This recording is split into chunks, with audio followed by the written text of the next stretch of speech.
자, 안녕하세요. 기아 3차 시 타원 첫 번째 시간 시작해 보도록 하겠습니다. 우리가 저번에 두 번의 시간에 걸쳐서 이제 포물선이라는 도형에 대해서 알아봤는데요. 그때 이제 좀 배웠던 순서와 거의 비슷하게 진행이 됩니다. 그래서 타원이라는 도형도 결과적으로 타원이 어떤 도형인지 그 정의로부터 시작을 해서 이제 그 정의에 맞게 도형을 그린 다음에 그 도형의 명칭들, 그러니까 도형의 요소들에 대해서 이름을 붙이고 그 성질로부터 관계식이 어떻게 나올지를 유도하고 그 관계식으로부터 또 반대로 구성 요소를 찾아가는 그런 내용들로 이루어져 있습니다. 근데 이제 포물선에서 선생님이 조금 빨리 진행을 했더니 여러분들이 좀 어려워하는 느낌이 있어서 타원에서는 조금 차근차근 천천히 진행을 해보려고 합니다. 그래서 여러분들 영상이 조금 길어질 수 있어요. 하지만 이 영상 잘 보시면서 혹시 내가 만약에 모르는 부분 있으면 다시 한번 들어보시면서 진행을 해보시길 바라겠습니다. 자, 그러면 시작을 한번 해볼게요. 먼저 타원의 뜻부터 같이 정리를 해보도록 하겠습니다. 우리가 이제 타원을 만약에 여러분들이 집에서 직접 그려보고 싶다. 그러면 어떻게 하시면 되냐면요. 일단은 빈 종이나 탁자에 못을 두 개를 박습니다. 자, 그리고 이 못에다가 실의 양끝을, 실을 어느 정도 길이로 잘라서 실의 양끝을 이 못에다가 묶어놔요. 그럼 이제 어떤 모양이 될 거냐면, 뭐 여기가 못이라면 실이 막 이런 식으로 있게 되겠죠. 자, 그럼 여러분들은 이 실에 연필이 걸칠 수 있도록 연필을 이렇게 쿡 찍습니다. 그리고 연필을 이렇게 쭉 올려요.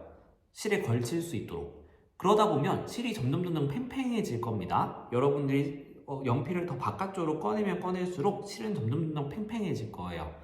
그러면 결과적으로 어떤 모양이 나올 거냐면 못이 이렇게 있고 실이 팽팽해져서 거의 이렇게 선분처럼 보일 정도로, 그렇죠? 이런 모양으로 여러분들이 연필을 위치시킬 수가 있을 거예요. 자, 그럼 여러분들이 이제 이 실의 팽팽함이 그대로 유지되도록 점점 연필을 이렇게 옆으로 끌어봅니다. 실의 팽팽함이 계속 유지돼야 된다는 게 핵심이에요. 그러면 이렇게 점점 펜이 끌리다 보면 결과적으로 어떤 모양이 만들어질 거냐면 이렇게 뭔가 원을 납작하게 늘려놓은 모양이 그려지게 될 텐데요. 이것을 우리는 이제 타원이라고 부를 겁니다. 자, 그래서 지금 이 과정, 이렇게 타원을 그리는 과정을 여러분들이 집에서 한번 실습을 해보셔도 괜찮겠고요. 이 그리는 과정이 결과적으로 타원의 정의와 연결이 될 겁니다. 그래서 타원의 정의 한번 같이 살펴볼게요. 일단 우리 타원 그릴 때 어떻게 했었죠? 맨 처음 단계, 못을 두 개를 박는다라고 했었습니다. 그게 바로 평면 위에 두 개의 점을 잡는 거라고 보시면 되겠죠? 그래서 평면 위에 두 점 F와 F'에서 이렇게 시작이 되는 거예요. 자, 근데 우리가 이제 이 타원을 어떻게 그렸었냐면 이 실이 팽팽하게 유지되도록이라고 했었습니다. 근데 실이 일단은 고정이 되어 있죠. 그렇다는 건 뭐예요? 이 실의 총 길이는 변하지 않는다는 겁니다. 그래서 계속 팽팽하게 유지하면서 우리가 그 선을 이 점을, 연필을 계속 이동시켰으니까 이 점에서도 요 점에서도 요 점에서도 그려진 타원 위에 어느 점에서든 이 총 실의 길이는 변하지 않았을 것이다 라는 거예요. 그래서 결과적으로 이 타원 위의 타원이라고 하는 것 위의 점들은 다 어떤 거냐면 이 두 개의 점, 처음 찍혀있던 이 두 개의 점으로부터 거리의 합이 일정한 점들이라는 것이죠. 그래서 타원의 정의 다시 한번 수학적으로 표현을 해보면 평면 위에 두 점 F와 F'을 잡았어요. 그리고 그 두 점으로부터 거리의 합이 일정한 점들의 모임을 우리는 타원이라고 약속을 하도록 하겠습니다. 여기까지 이해되셨나요? 네, 그러면 여러분들이 이러한 과정을 거쳐서 타원을 그리게 되면 이렇게 길쭉한 원과 비슷한 모양이 나온다라고 했었습니다. 자, 그리고 이 두 개의 지점, 매우 처음에 스타트가 됐던 중요한 지점인데요. 그래서 이 두 점을 우리는 이름을 따로 붙여줄 거예요. 뭐라고 이름을 붙일 거냐면 초점이라고 이름을 붙이겠습니다. 그래서 처음 스타트가 되었던 이 두 점의 이름은 초점이라는 거 다시 한번 기억을 해봅시다. 자, 그럼 여러분들 포물선이랑은 조금 차이점이 느껴지실 거예요. 포물선 같은 경우에 우리 첫 스타트 어떻게 했었냐면 한 개의 점을 잡고 그 점을 지나지 않는 한 개의 직선을 잡았었습니다. 그리고 이제 점으로부터의 거리와 직선으로부터의 거리가 같은 점들을 싹 모아서 우리가 포물선을 그렸었는데요. 그래서 포물선은 초점이 한 개, 준선이 한 개 이렇게 구성이 되어 있었다면 타원 같은 경우에는 초점이 두 개다 라는 게 포물선과의 차이점이 되겠습니다. 자, 그러면 이제 이렇게 그려진 타원을 다시 한번 살펴보니까 자, 타원의 모양이 참 어떤 것 같아요? 예쁘지 않나요? 여러분들 그때 수업 시간에도 공감을 잘 못했었던 것 같은데 자, 사실 이 영상은 지금 수업 끝나고 한 번 다시 찍는 거거든요. 이전에 한 번 찍어놨었는데 좀 더 정확하게 전달하고자 수업 이후에 다시 한 번 찍고 있습니다. 자, 그래서 이 타원의 모양을 보시면요, 여러분들이 상당히 대칭성이 있는 구조다라는 것을 살펴볼 수가 있을 겁니다. 두 개의 대칭축을 찾아볼 수 있을 텐데요. 이 X축 방향, 그쵸? 가로 방향의 대칭축이 하나 보이고요. 세로 방향의 대칭축이 보입니다. 자, 근데 우리는 포물선 같은 경우에는 대칭축이 하나기 때문에 그냥 얘를 포물선의 축이다 이렇게 이름을 붙이면 됐었지만 타원 같은 경우에는 축이 두 개인데 이걸 그냥 축 이렇게 퉁쳐버리기가 좀 애매하다는 거죠. 그래서 얘네들을 구분을 해줄 건데요. 보시면 두 개의 축의 특징은 지금 길이가 서로 다르다라는 특징을 가지고 있어요. 그래서 긴 축과 짧은 축 이렇게 나눠볼 수 있을 텐데 긴 축은 장축이라고 이름을 붙일 거고요. 그 다음에 짧은 축은 단축이라고 이름을 붙이겠습니다. 그래서 장축과 단축 이렇게 보실 수가 있고요.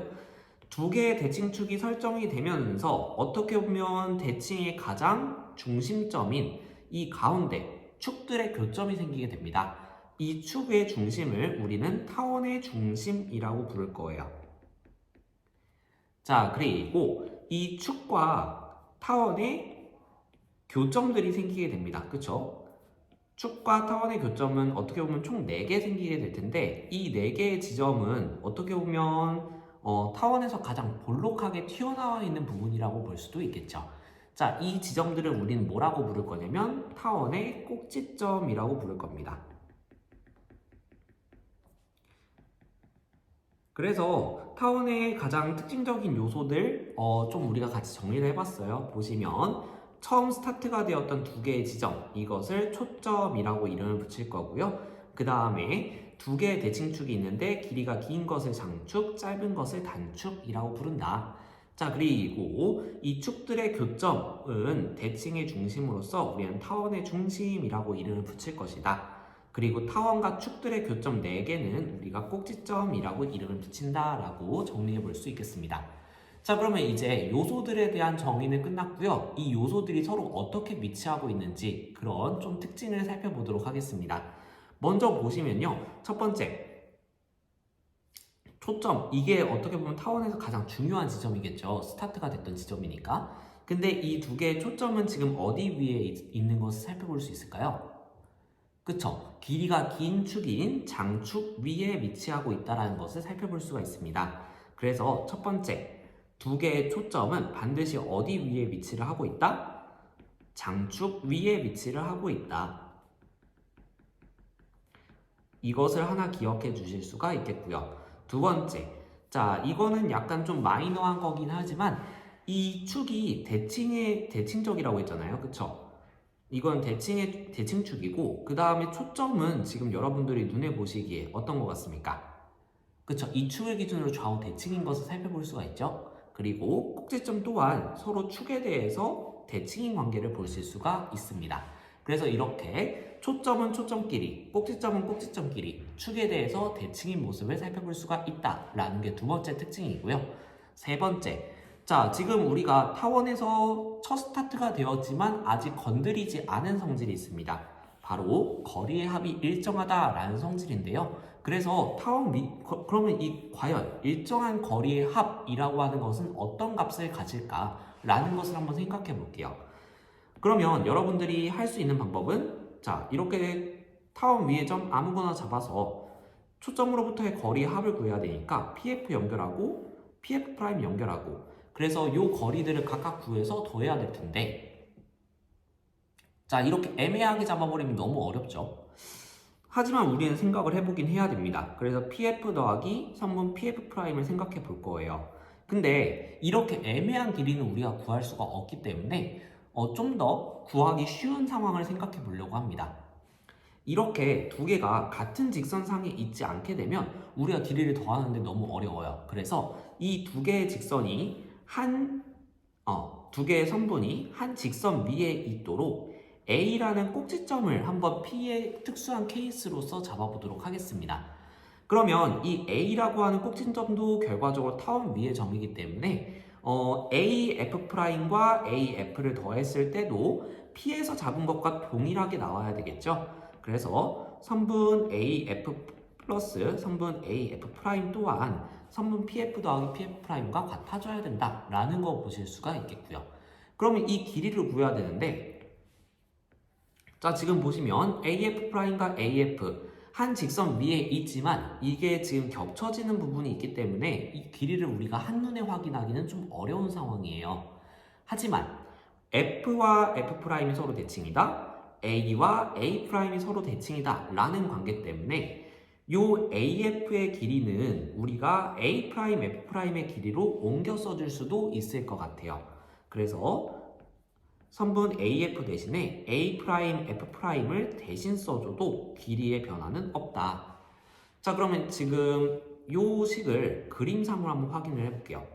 A', F' 요거랑 A, F' 더하면 어떻게 되겠어요? 그쵸? 결과적으로 요 선분의 길이와 같아지겠죠? 그래서 이 길이의 합은 선분 선분 AA'인 것을 확인해 볼 수 있고요. 이것은 결과적으로 우리가 말로 풀어 써보면 이게 뭐예요? 단축이잖아요. 그쵸? 그래서 장축이잖아요. 그래서 결과적으로 얘는 장축의 길이와 일치한다.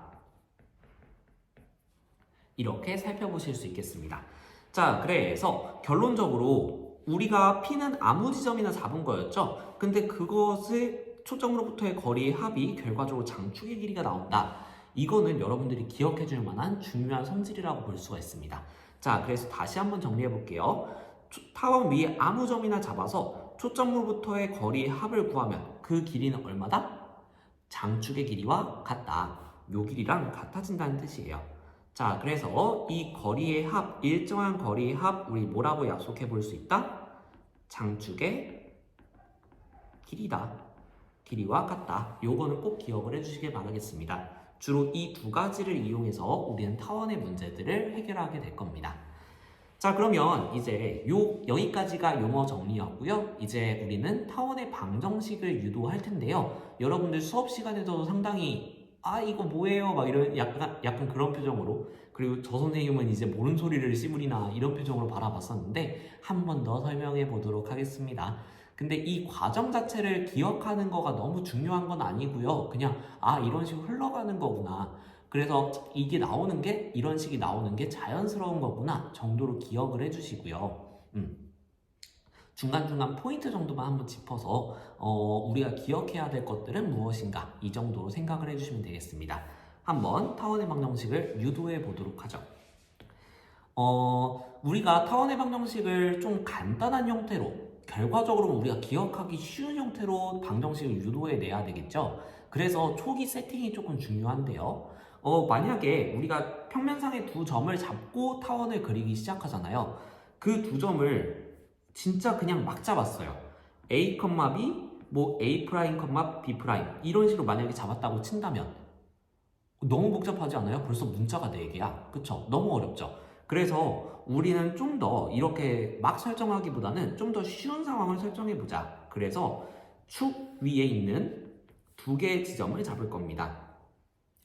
만약에 X축 위에 잡게 된다면 그러면 적어도 Y좌표는 0으로 고정이 되어 있으니까 계산이 좀 더 쉬워지겠죠. 자, 근데 이 두 점을 생각할 때도 만약에 그냥 막 A, 0, B, 0 이렇게 설정을 해버린다면 문자가 벌써 2개죠. 또 생각하기 싫단 말이에요. 그래서 문자 하나로 이 두 점들을 손쉽게 표현하기 위해서 두 초점의 좌표를 중점으로 한번 잡아보도록 하겠습니다. 그러면 중점이라는 것은 떨어진 거리가 같다라는 뜻이고, 이 거리를 만약에 C라고 이름을 붙이게 된다면 초점 한 개의 좌표는 여러분들이 C,0 이렇게 설정을 해줄 수 있을 것이고, 다른 초점의 좌표는 마찬가지로 C를 이용해서 마이너스 C,0 이렇게 표현을 해줄 수가 있으니까 더욱 쉬울 거라는 뜻이죠. 자, 그래서 좌표 평면 위에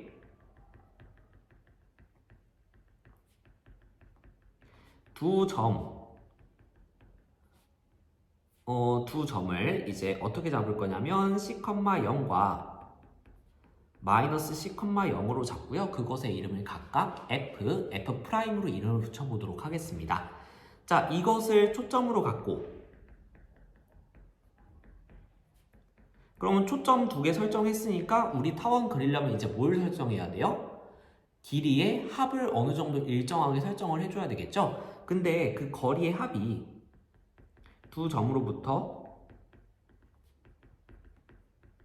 거리의 합이 일정해야 되는데 그 일정한 값을 설정을 해보자는 거죠. 근데 결과적으로 나오는 식을 좀 더 간단하게 만들려면 이 길이를 뭔가 어떤 수의 2배 이렇게 설정을 해주는 게 편리해서 선생님은 한번 EA라고 설정을 하고 시작해 보도록 하겠습니다. 이거는 이제 진짜 식을 간편하게 만들기 위한 초기 세팅일 뿐이니까 너무 의미를 부여하지는 않으셔도 괜찮습니다. 자, 그래서 일단 두 점으로부터의 거리의 합을 EA라고 설정을 해보도록 하겠습니다. 그럼 우리는 방정식을 유도하기 위해서 어떻게 해야 되냐면 타원 위에 임의의 점을 설정할 거예요. 그것을 이름을 P라고 이름을 붙여보고 좌표를 X, Y라고 이름을 붙여보도록 하겠습니다. 자, 그럼 우리가 구하고 싶은 타원의 방정식이라고 하는 것은 이 X와 Y의 관계식을 구하는 거라고 보시면 돼요. 그러면 결과적으로 이 X랑 Y라고 하는 것을 가지고 있는 점 P가 어떠한 성질을 만족하는가로부터 시작을 해줘야 될 텐데요. 타원의 제일 중요한 성질은 두 초점으로부터 이르는 거리의 합이 일정하다는 것이기 때문에 그래서 우리가 쓸 수 있는 건 결과적으로 한 개밖에 없습니다. 선분 PF와 선분 PF' 요거 두 개를 더했을 때 일정한 거리의 합, 즉 EA가 나와줘야 된다. 이거밖에 쓸 수 있는 게 없어요. 자, 그래서 요 식으로부터 출발을 해볼 겁니다. 근데 P의 좌표도 알고 있고 F의 좌표도 알고 있고 F'의 좌표도 알고 있기 때문에 우리는 이 길이들을 전부 다 식으로 표현해낼 수 있어요. 한번 표현을 해보도록 하겠습니다. 여기서부터 이제 슬슬 토가 나오죠. 자, PF 점과 점 사이의 거리 공식 써볼게요. 그래서 루트 X좌표의 차이의 제곱 더하기 Y좌표의 차이의 제곱 더하기 X좌표의 차이의 제곱인데 X 마이너스 C 이렇게 되니까 X 플러스 C가 될 거고 그것의 제곱 더하기 Y 제곱, 얘가 2A라는 식이 등장합니다. 근데 여러분들 이 식을 외우기는 싫잖아요. 좀 더 단순하게 정리를 해줘야 되겠다라는 생각이 들어요. 그래서 이 보기 싫은 루트들을 처리해 줄 건데요. 그러면 제곱을 해줘야 되잖아요. 근데 이 상태에서 그냥 제곱을 해버리면 얘 곱하기 얘라는 식이 나와버리기 때문에 너무 복잡해진단 말이죠. 그래서 어떻게 할 거냐면 한 개를 먼저 이항시킨 다음에 그 다음에 제곱을 취해보도록 하겠습니다.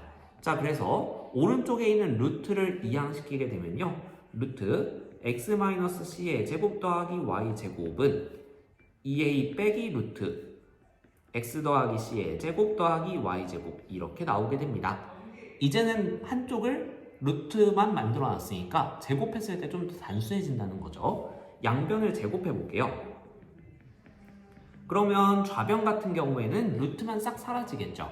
그래서 x-c의 제곱 더하기 y 제곱은 이제 우변을 제곱할 건데 보시면 어떤 식 빼기 어떤 식의 완전 제곱이 들어갈 거예요. 그러면 그쵸, 완전 제곱식의 그 곱셈 공식을 써야 되겠죠. 그래서 그 곱셈 공식에 의해서 전개를 해주게 되면 4a 제곱 마이너스 2배의 앞에 거 뒤에 거 이렇게 들어가니까 4a 루트 이렇게 나오게 될 거고요. 자, 그 다음에 두 번째 루트를 제곱해야 되겠죠. 그래서 루트가 벗겨지니까 x 플러스 c의 제곱 더하기 y 제곱 이렇게 나오게 됩니다. 자, 근데 뭔가 보니까 이쪽에서 좌변과 우변에 비슷한 애들이 있어요. 계산되면 좀 사라질 애들이 눈에 보입니다. 정리해 볼게요. 이쪽 제곱들을 전개해주게 되면 x제곱 마이너스 2cx 더하기 c제곱이라는 애가 나오게 되고요. 이쪽 제곱항을 전개해주게 되면 x제곱 더하기 2cx 더하기 c제곱이 나오게 됩니다. 보시면 x제곱 똑같고요. c제곱 똑같고 y제곱 똑같습니다. 날라가요. 사라지니까 식이 좀 더 깔끔해졌어요. 아닌가? 자, 깔끔해진 것 같긴 한데 보시면 아직 골칫덩어리 루트가 하나 남아 있습니다. 이 루트도 처리를 해야 되기 때문에 요 항을 좌변으로 이항을 시켜보고요. 왼쪽에 남아있던 이 마이너스 ECX 얘를 오른쪽으로 넘겨서 여기 남아있던 ECX랑 계산을 해서 정리를 해볼게요. 자, 그러면 식이 어떻게 바뀔 거냐면 자, 4a 루트는 지금 석식 먹고 지금 여러분들 올라온 시간이라서 생각보다 소란스럽습니다. 소음이 들어가더라도 약간 양해를 부탁드려요. 자, 그러면 4a 제곱 남아있고요. ECX가 넘어가면서 오른쪽에 ECX랑 계산이 되니까 플러스 4CX 이렇게 정리가 될 겁니다. 그러면 4 눈에 보이는 거 다 약분해놓고 계산을 하는 게 훨씬 편안하겠죠. 그리고 나서 다시 한번 루트를 없애기 위해 양변 제곱 들어가 보겠습니다. 그러면 지금 이쪽에 a 하나 살아남아 있다는 거 주목해 주셔야 돼요. 그래서 얘도 제곱이 되니까 a제곱 이렇게 나오게 될 거고 뒤에 있는 루트가 사라지겠죠. 그러면 이제 루트 안에 있는 것만 쏙 빠져나오게 될 텐데 제곱 바로 계산을 해볼게요. 그러면 x제곱 더하기 2cx 더하기 c제곱 더하기 y제곱 이렇게 정리가 되고요. 우변은 마찬가지로 어떤 항 더하기 어떤 항의 제곱이니까 완전제곱식 공식에 의해서 a 4제곱 더하기 2배의 a제곱 cx 더하기 c제곱 x제곱 이렇게 정리가 되었습니다. 자, 마찬가지로 복잡한 항이 있지만 좀 더 간단하게 정리될 거예요. 보시면 이제 a제곱 분배하겠죠. 이렇게 분배를 하게 되면 어떤 식이 등장하냐면 a제곱 x제곱 더하기 2a제곱 cx 더하기 a제곱 c제곱 더하기 a제곱 y제곱은 a의 4제곱 더하기 2배의 a제곱 cx 더하기 c제곱 x제곱 이런 식이 등장을 하게 됩니다. 지금 보시면 2a제곱 cx라는 애가 똑같이 들어가 있기 때문에 없애줄 수 있어요. 자, 그러면 아까보다는 좀 더 단순한 식이 나왔습니다. 근데 지금 이쪽에도 x가 있고요. 이쪽에도 x가 있어요. x가 양쪽에 쪼개져 있으니까 보기가 좀 그렇거든요. 한쪽으로 몰아줄게요. 그래서 우변에 있는 c제곱 x제곱을 좌변으로 이항을 시켜서 x제곱으로 묶어서 정리하도록 하겠습니다. 그러면 식은 a제곱 마이너스 c제곱의 x제곱 더하기 그 다음에 y 좀 적어줄게요. a제곱 y제곱은 자, 그럼 이쪽에 남아있는 이 상수 a제곱 c제곱을 오른쪽으로 넘겨서 깔끔하게 남겨놓을 수 있을 텐데 옆에 a 4제곱 남아있거든요. 그러면 a 4제곱 마이너스 a제곱 c제곱 이렇게 남게 될 거예요. 근데 a제곱이라는 공통인수가 눈에 보입니다. 묶어줄 수 있겠죠. a제곱을 묶어서 정리해주면 a제곱에 a제곱 마이너스 c제곱 이렇게 나오게 됩니다. 자, 지금 그러면 개수들을 봤을 때 a제곱 마이너스 c제곱, a제곱 이런 식으로 뭔가 중복되는 것들이 많이 보여요. 좀 더 약분을 해주는 게 좋을 것 같은데 편의상 이쪽에 a제곱 마이너스 c제곱이라고 하는 것을 계속 들고 가기가 뭐하기 때문에 얘를 조금 뒤에 있는 형태와 통일성 있게끔 좀 간단한 식으로 표현을 해보려고 합니다. 그래서 뒤에 있는 지금 개수가 a제곱 이런 식으로 제곱항으로 표현이 되어 있기 때문에 얘를 편의상 b제곱이라는 애로 바꾸어서 표현을 해보도록 하겠습니다.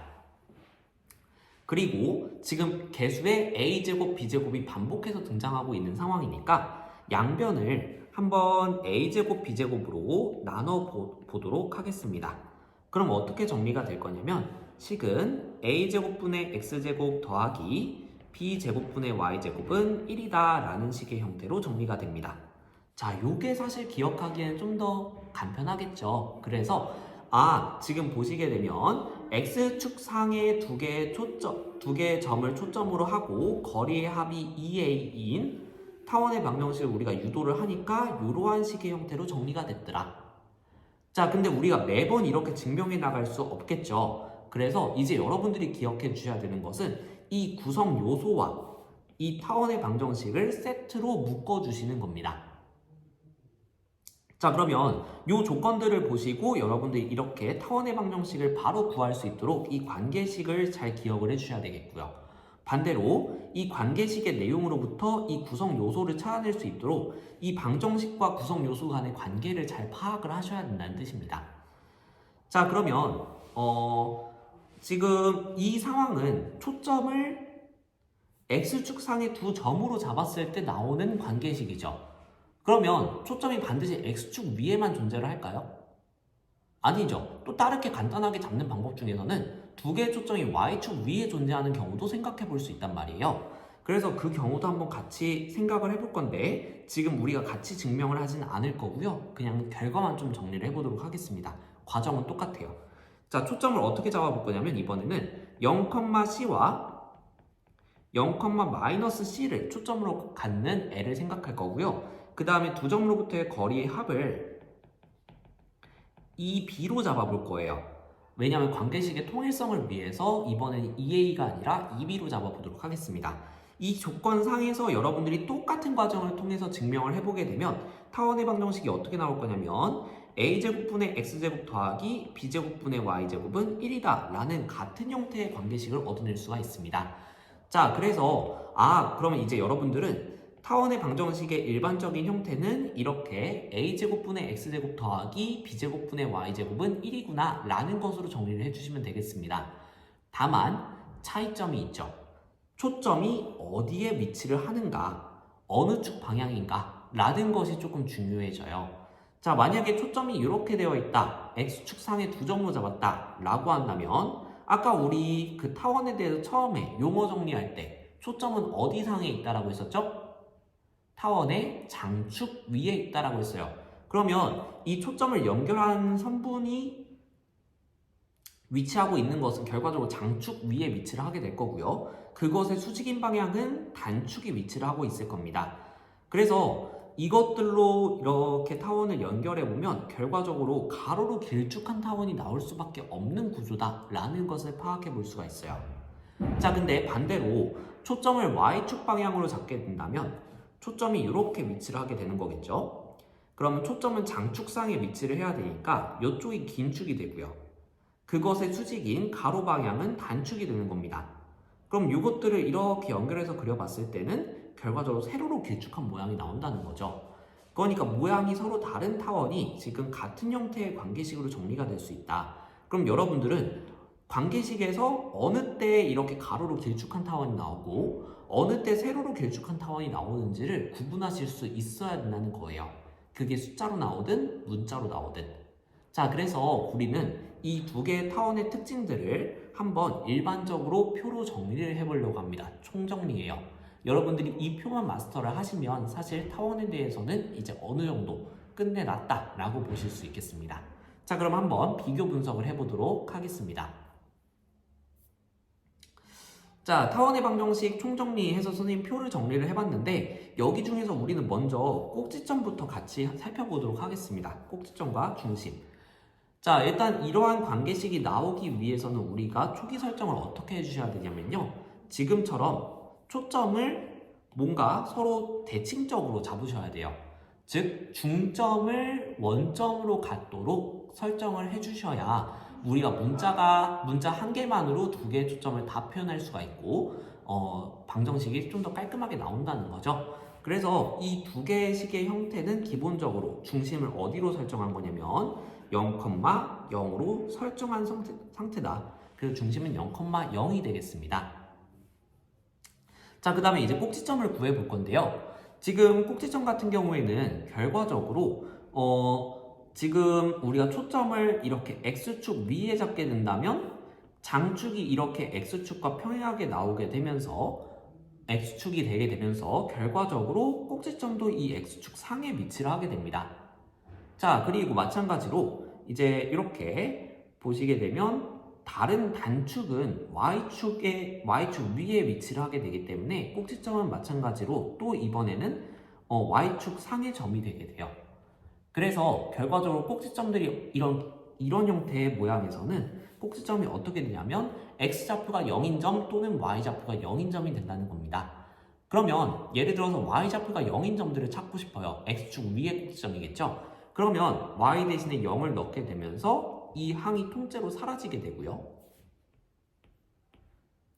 그럼 결과적으로 a제곱분의 x제곱은 1이라는 식을 정리하게 되면서 x제곱은 a제곱이라는 식을 풀어줬을 때 나오는 해가 x좌표가 되는 거죠.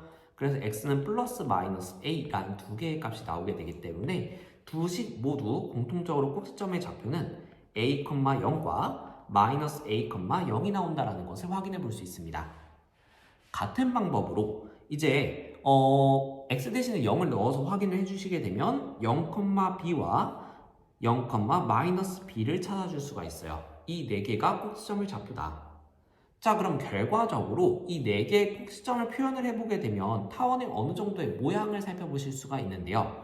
자, 지금처럼 만약에 a가 b보다 큰 상황, 구체적인 예시로 9분의 x제곱 더하기 4분의 y제곱은 1 이런 식이 존재를 하게 된다면 지금 이 상황은 뭐냐면 이쪽이 a제곱이니까 그쵸? a 값이 3이고 이쪽이 b제곱이니까 b는 2인 상황이라고 보시면 되겠습니다. 자, 그리고 옆에 4분의 x, 두 번째 케이스에 해당하는 것은 a 값이 2고 b 값이 3, 즉 b 쪽이 오히려 큰 상황이라고 볼 수가 있죠. 자, 그렇다고 하더라도 꼭지점의 4개의 좌표는 이렇게 고정이 되어 있으니까 이 점들을 한번 표현을 해볼게요. 그러면 첫 번째 타원 같은 경우에는 대략적으로 표현해 봤을 때 3,0, 마이너스 3,0, 0,2, 마이너스 0, 마이너스 2 이렇게 4개를 꼭지점으로 갖는 타원이니까 여러분들이 대충 그려봐도 이렇게 가로로 길쭉한 타원이 나오는구나 라는 것을 생각해 보실 수가 있고요. 자, 그 다음에 오른쪽 건 어떻게 되겠어요?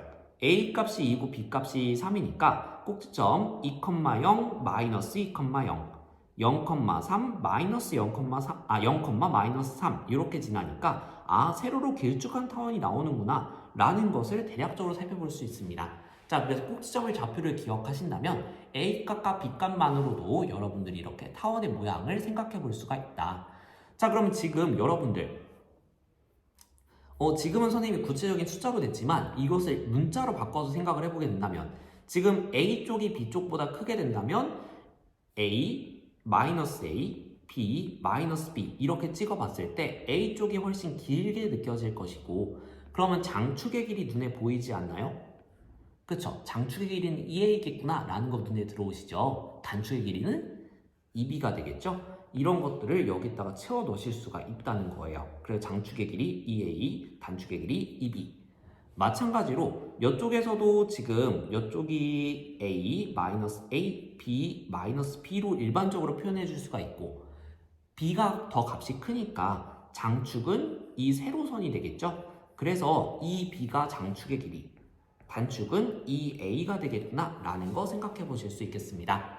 자, 그리고 우리가 처음에 설명했던 것처럼 장축의 길이가 곧 초점으로부터의 거리의 합이 될 테니까 윗칸도 똑같이 2A, 2B 이렇게 채워주실 수가 있겠죠.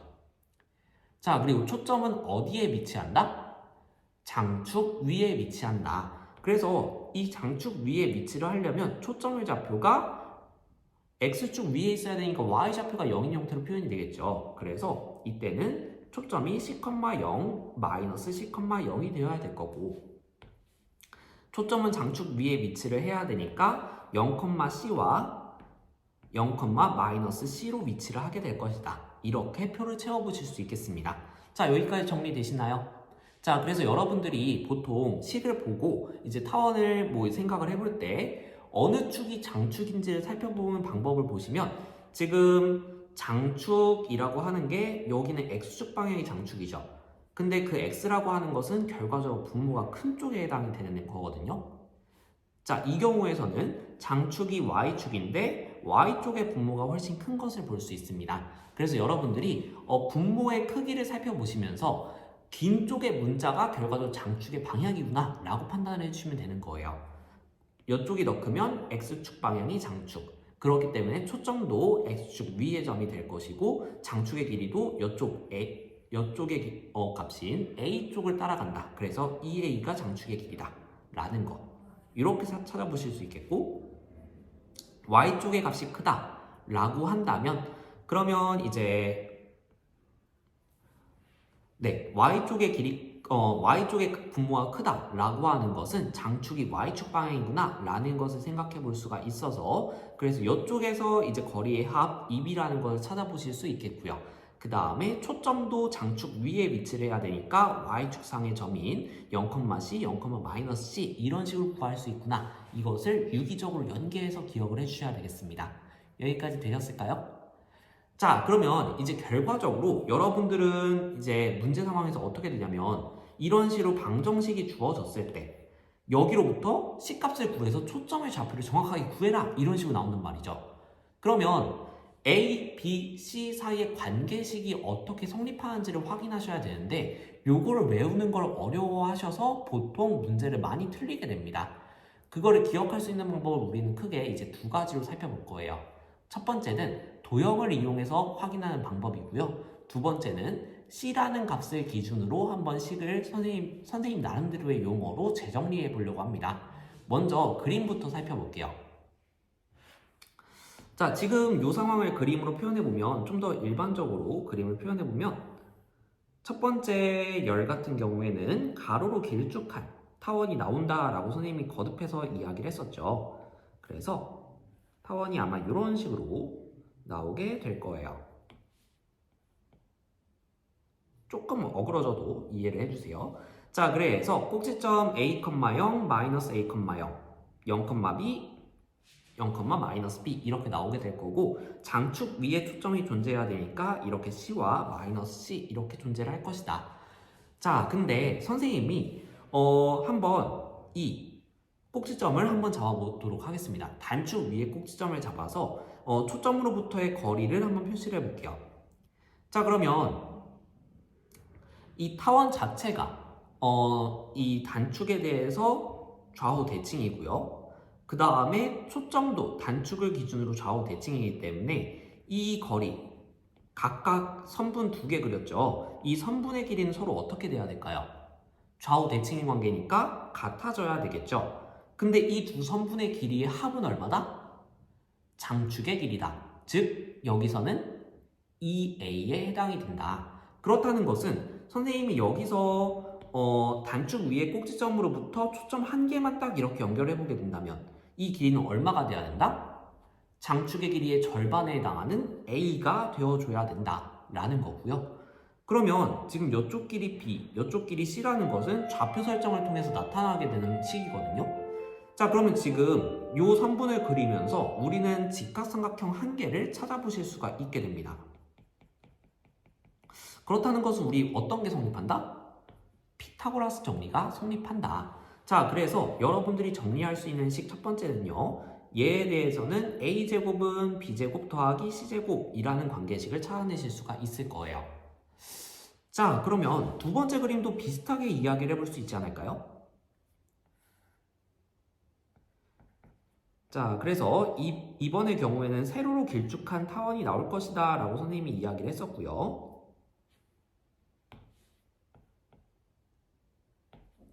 꼭지점은 A, 0, 마이너스 A, 0, 0,B, 0,-B가 나올 것이고 초점은 장축 위에 존재를 해야 되니까 0,C와 0,-C 이렇게 위치를 하게 될 것이다 라고 얘기했습니다.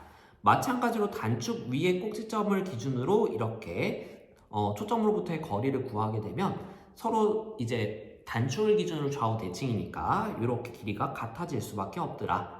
자, 그런데 이 두 선분의 길이의 합은 결과적으로 장축의 길이인 이 b와 같아져야 될 거니까 반쪽만 그려놓게 된다면 결과적으로 이 반쪽짜리 선분의 길이는 b가 나와야 된다.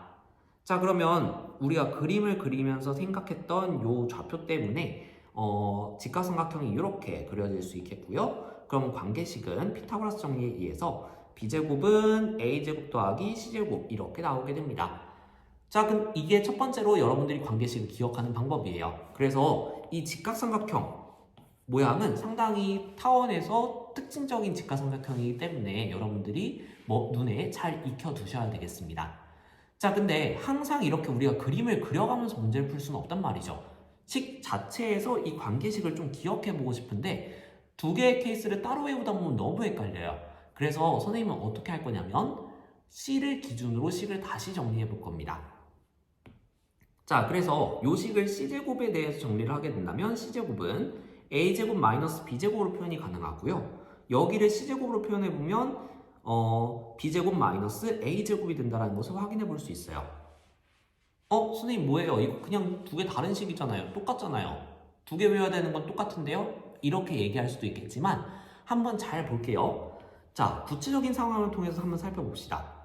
여기에서 A제곱이 의미하는 건 뭐였냐면요.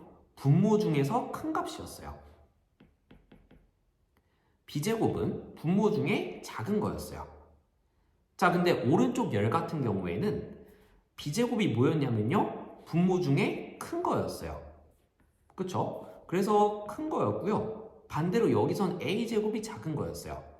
자, 그래서 이 관계식을 여러분들이 문자로 외우는 게 아니라 분모 중에 큰 거에서 분모 중에 작은 것을 뺀다 라고 기억을 해주시면 관계식을 쉽게 외우실 수 있습니다. 다시 한번 뭐라고요? C제곱이라고 하는 거 초점의 좌표를 C에 대해서 표현을 했다라고 치고 C제곱이라고 하는 것은 뭐로 표현한다? 분모 중에 큰 거에서 분모 중에 작은 것을 뺀다. 그래서 선생님 편의상 큰 빼기 작이라고 계속 쓸 겁니다. 자, 그래서 분모 중에 큰 거에서 분모 중에 작은 것을 빼게 되면 C제곱의 값이 나오게 된다. 이것을 이용해서 C값을 손쉽게 구해낼 수 있다라는 겁니다. 이걸 문제를 통해서 같이 확인을 해볼 거예요. 자, 여기까지가 타원에 대한 내용 정리인데 내용이 상당히 많죠. 근데 여기까지 알아야 여러분들이 문제를 손쉽게 풀어낼 수 있기 때문에 선생님이 좀 길더라도 이렇게 찍어봤습니다. 혹시 내가 이해가 안 됐던 부분이 있다면 다시 한번 돌려보시면서 이 내용 꼭 이해하시길 바라겠습니다. 그럼 이제 문제 쪽으로 좀 넘어가 보도록 할게요. 이제 크게 문제 유형 오늘 두 가지 들고 왔는데 첫 번째, 구성 요소, 특히 초점과 길이의 합이 주어졌을 때 그걸 이용해서 타원의 방정식을 구해내는 방법 과정을 좀 보도록 하겠습니다. 아까 유도했던 과정대로 다 계산하겠다 절대 아니고요. 이제 여러분들이 초점과 이 길이 성분을 보고서는 이 구성 요소들을 보고서는 바로 관계식을 떠올릴 수 있도록 연습할 거예요. 자, 두 번째 유형은 어떤 거냐면요. 이렇게 타원의 방정식이 먼저 주어졌을 때 얘를 이용해서 구성 요소의 값들을 구체적으로 구해내는 상황입니다. 요것들을 각각 연습을 해볼게요. 먼저 첫 번째 유형부터 보도록 하겠습니다. 두 개의 초점이 주어져 있는데 거리합이 10이라고 주어졌어요. 타원의 방정식을 구하래요. 자, 여러분들이 이제 다음 시간에는 아마 포물선태처럼 이제 표준형이라고 하는 평행이동이 된 형태에 대해서 배워보게 될 텐데요. 그때랑 오늘 내용이랑 구분을 짓기 위해서 평행이동 안 한 거 기본형이라고 부르도록 하겠습니다. 포물선태랑 똑같죠? 평행이동을 하지 않은 기본형이라는 것을 체크할 수 있는 방법은 무엇이냐?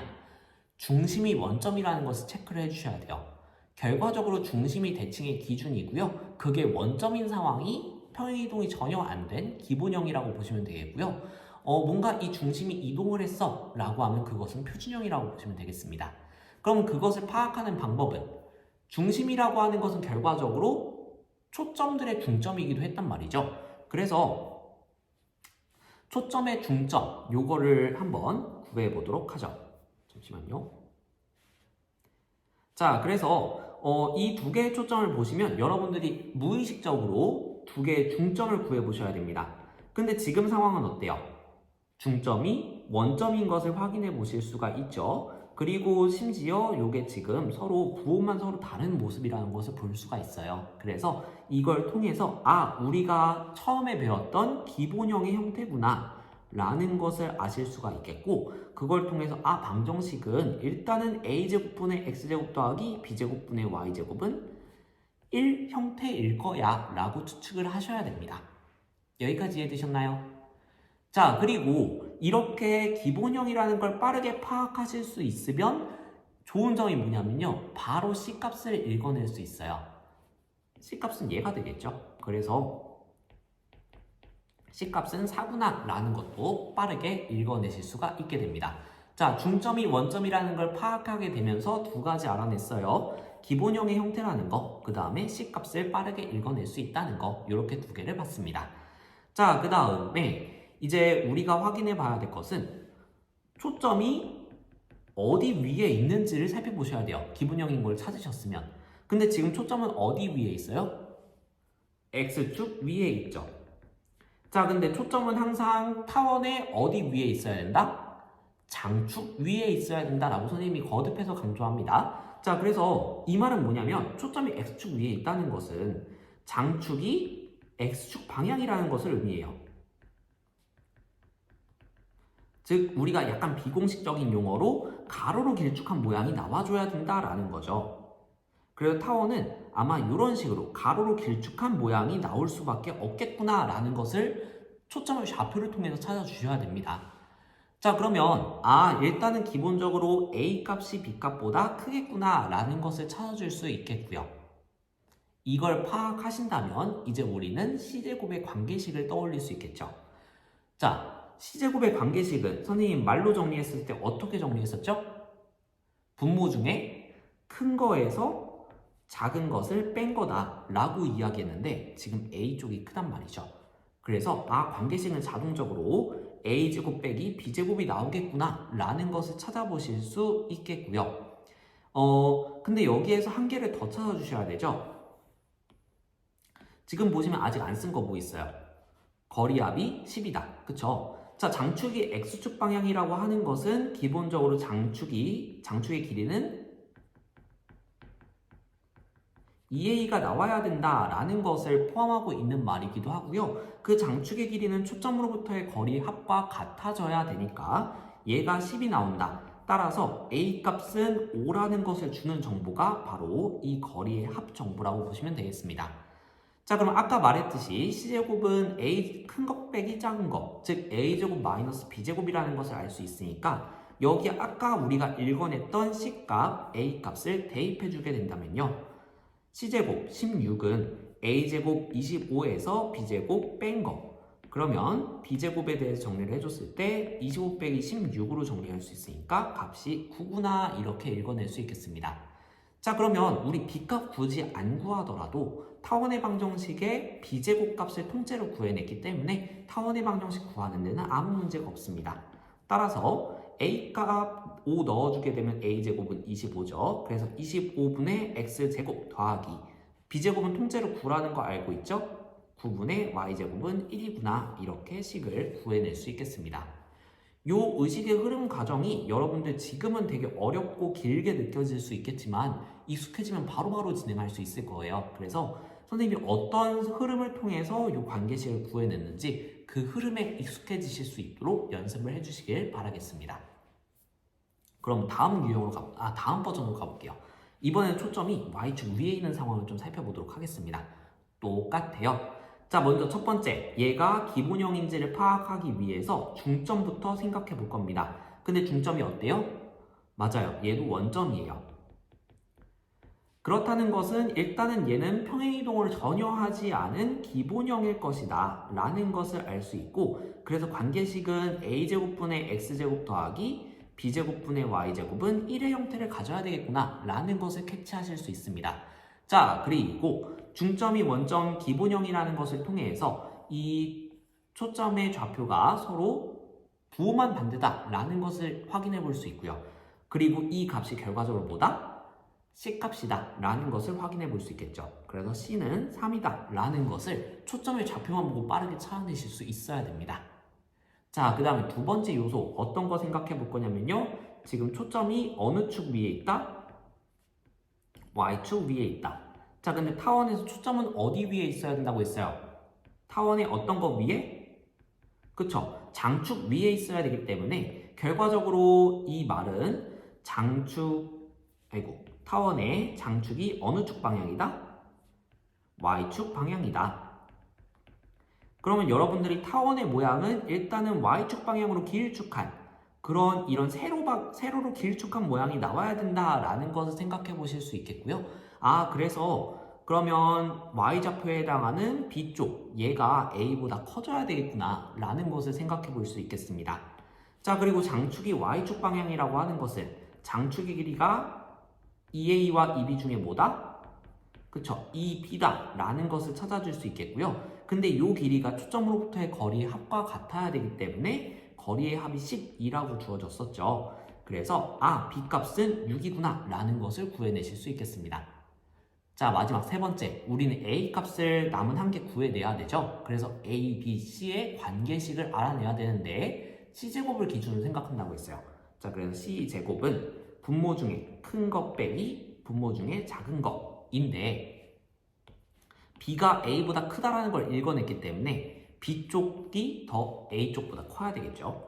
그래서 B제곱 마이너스 A제곱이라는 관계식이 나와야 되겠구나 라는 거 찾아보실 수 있겠고, 우리가 구했던 값 넣어주게 된다면 C제곱 9는 B제곱 36 빼기 A제곱 이렇게 나오게 되겠죠. 그럼 A제곱은 27이라는 값을 가져야 되니까 여기서 A값 굳이 구할 필요 없이 여기 분모의 A제곱 자리에 27을 통째로 집어넣으면 식이 나오게 되겠다. 따라서 27분의 X제곱 더하기 36분의 Y제곱은 1이 나와줘야 된다. 이렇게 식을 구해낼 수 있다는 겁니다. 같은 흐름이었죠? 여러분들이 익숙해지면 충분히 구할 수 있다는 거 살펴보도록 하겠습니다. 자, 이제 스텝 2, 두 번째 유형으로 가보죠.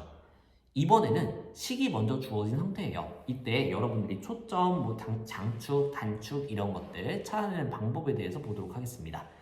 자, 이렇게 관계식이 주어졌을 때는 여러분들이 벌써 A값과 B값을 빠르게 읽어낼 수 있어요.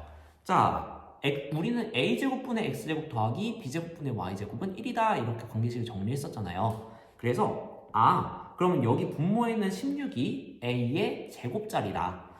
A제곱은 16이다. 그쵸? 그럼 A값은 우리 편의상 양수로 둡시다. 그래서 A값은 4 이렇게 읽어줄 수 있겠고요. Y제곱 아래에 있는 분모는 B제곱짜리였어요. 그래서 B제곱이 9구나. 그럼 B는 3이구나. 자, 지금 그러면 X쪽이 값이 커요? Y쪽이 값이 커요? 그쵸? 지금 X쪽의 분모가 크죠? 그러면 X쪽의 분모가 크다라는 것을 통해서 우리는 장축이 어느 축 방향이라는 거 빠르게 체크할 수 있다? 그쵸? 장축은 X축 방향이다. 이걸 빠르게 체크하실 수 있고, 그 다음 장축의 길이와 단축의 길이는 어쨌든 2A와 2B 중에 하나란 말이에요. 그러면 2A 값 우리가 바로 구할 수 있고 2B 값 바로 구할 수 있어요. 그쵸? 2A 값은 지금 8이고 2B 값은 지금 6이란 말이에요. 그럼 이 중에 긴 게 장축이고 짧은 게 단축이겠죠. 그쵸? 그래서 장축의 길이는 지금 2A인 8이 나와야 될 거고, 단축의 길이는 2B인 6이 나와야 될 텐데, 이것을 여러분들이 그냥 구해 놓은 다음에 그 중에 큰 거 장축, 짧은 거 단축 이렇게 말씀하셔도 되겠지만, X쪽이 분모가 좀 더 크기 때문에 장축이 X축의 방향일 것이고, 그렇기 때문에 X축 방향의 값을 결정하는 A쪽에 해당하는 2A 값이 결과적으로 장축이 나올 수밖에 없다. 이렇게 정리를 하셔도 괜찮겠습니다.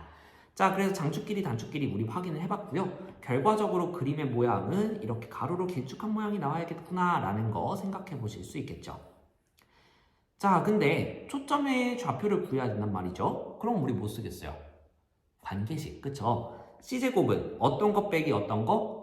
분모 중에 큰 거 빼기 작은 거라고 했어요. 그러면 결과적으로 분모 중에 큰 거 16에서 작은 거 9를 빼주면 된다. 7이 되겠네요. 그러면 C값은 양수값만 취해주면 되겠으니까 루트 7 이렇게 될 거고, 지금 장축이 X축 방향이라고 했습니다. 그러면 초점도 X축 위에 있어야 되겠죠. 그래서 초점의 좌표는 바로 루트 7,0 마이너스 루트 7,0 이렇게 결정 지어줄 수 있다라는 거. 자, 선생님이 갑자기 X축 위에 좌표를 정한 이유 뭐라고요? 장축이 X축 방향이고 초점이 장축 위에 있기 때문이다 라는 거. 자, 그럼 한 문제 더 보면서 마무리 지어보도록 하죠. 타원 이렇게 주어졌어요. 똑같이 장축 단축의 길이와 초점의 좌표를 구하시오 이렇게 되어 있습니다. 자, 지금 보시면 A값, B값 자동으로 읽어낼 수 있어요. A값 얼마? 그쵸? 6이고요. B값 얼마? 10이다. 자, 그 다음에 지금은 Y쪽 아래의 분모가 훨씬 큰 것을 볼 수가 있습니다. 그러면 장축은 어느 축 방향? 그쵸? Y축 방향이다. 자, 그래서 그것 때문에 장축의 길이는 이 B가 되어야 되겠고 그게 20이겠구나 이렇게 생각을 해주셔도 되겠고, 어차피 2A나 2B 중에 둘 중에 하나겠지 라는 생각 때문에 두 개 구해봐서 장축의 길이는 그 둘 둘 중에 긴 거 2b. 그래서 20이 나와야 되겠구나. 이렇게 구해주실 수 있겠고, 단축의 길이는 둘 중에 짧은 거. 그래서 2a인 12가 나와야 되겠구나. 이렇게 구해주시는 방법도 있다. 자, 그러면 어쨌든 장축이 y축 방향이니까 세로로 길쭉한 모습이라는 것도 우리는 생각해 보실 수가 있겠습니다. 자, 그러면 우리는 이제 초점의 좌표를 구하기 위해서 C값을 찾아내야 되겠죠? C제곱은 뭐라고요? 분모 중에 큰 거 빼기 분모 중에 작은 거. 그래서 100 빼기 36 이렇게 나오면 됩니다. 그럼 64죠? 아, C값은 8이구나. 자, 그러면 선생님이 요거에서 8,0 마이너스 8,0 이렇게 결론을 내면 되겠죠? 이렇게 결론을 내면 되겠죠? 자, 이렇게 해서 초점을 구해봤습니다. 자, 이렇게 우리 문제들 다 풀어봤는데요. 영상 상당히 길었습니다. 그만큼 여러분들이 좀 내용이 많고 어렵게 느낄 수도 있는데, 이게 자동화가 돼서 여러분들이 익숙해지면 문제에 빠르게 적용하면서 금방금방 풀어낼 수 있을 거거든요. 그래서 반복 연습을 통해서 개념을 확실하게 숙달하는 것이 중요한 단원입니다. 시간을 좀 투자하셔서 열심히 공부해 두시면 나쁘지 않은 성과로 보답이 될 거라고 생각합니다. 모르는 부분이 있으면 언제든지 선생님한테 질문하시고요. 같이 수업 시간에 문제 해결하면서 익숙하게 만들어 봅시다. 고생하셨습니다.